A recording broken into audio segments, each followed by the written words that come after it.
Bismillahirrahmanirrahim. Assalamu alaikum warahmatullahi wabarakatuh.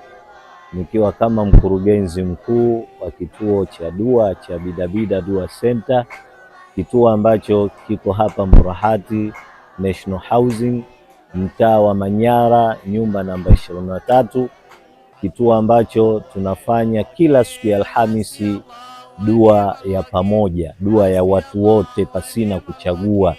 Kila mmoja anaruhusiwa kufika siku ya Alhamisi kuanzia alasiri mpaka magharibi. Kwa shida ya aina yoyote ile, tunakusanyika, tunamlilia Mwenyezi Mungu, tunamuomba Mwenyezi Mungu.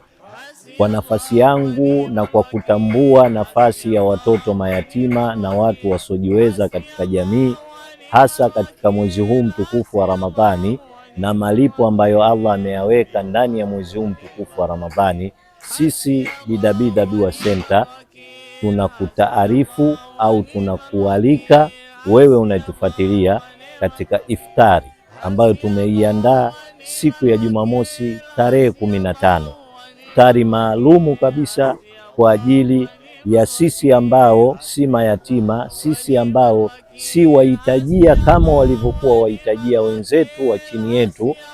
Tunaomba tukusanyike pamoja siku hiyo, iwe ni siku maalum kwa ajili ya kutengeneza faraja na kutengeneza mapenzi na kuwafariji watoto mayatima na ndugu zetu wasiojiweza.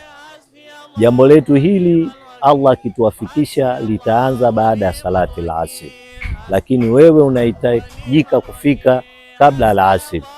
Tukusanyike kwa pamoja, tusali pamoja salati al-asr.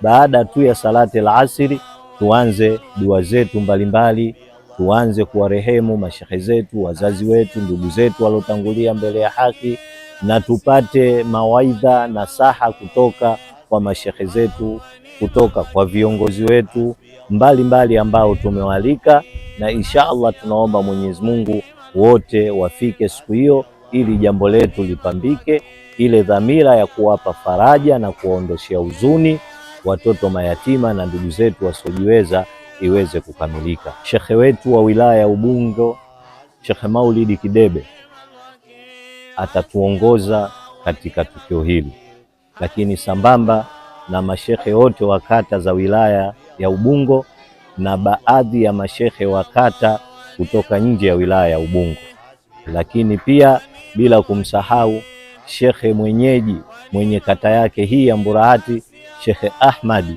naye atakuwepo, naye atatuongoza. Kwa hiyo sote tukaribie, tuungane na mashekhe zetu hao na mashekhe mbalimbali ambao tutakuja kuwashuhudia siku hiyo itakapofika. Wabillahi tawfiki. Assalamu alaikum warahmatullahi wabarakatuh.